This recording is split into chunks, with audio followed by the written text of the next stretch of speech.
why I bought one of the best looking cars ever made, the Lancia Gamma.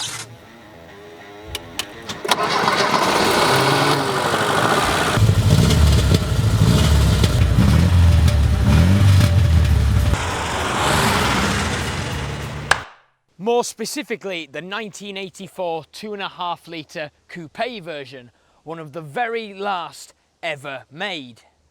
The interior, straight from an 80s living room, complete with a cigarette lighter for your back passengers. On release, the car was met with a mixed reception, reflected by its pretty poor production numbers at only 22,000, 6,000 of which were released as the coupe, and an even smaller percentage of that left the factory with the 2.5 litre 4-cylinder boxer engine. Which of the two it came with was the least reliable? And as we know it, practical engineering is not a strong suit for the Italians. Because in order to get that absolutely fabulous front end, they did have to do a bit of Italian bodging. What they did is they mounted the power steering pump to the left camshaft, meaning on full lock, if the engine was turned over, it would most likely explode.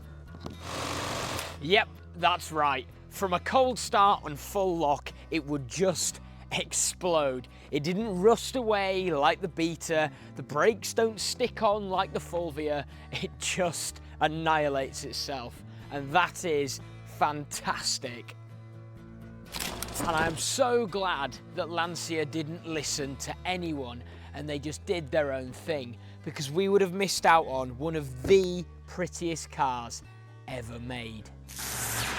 For Lancia owners, it was love at first sight. For the rest of the world, they weren't quite ready for the affair.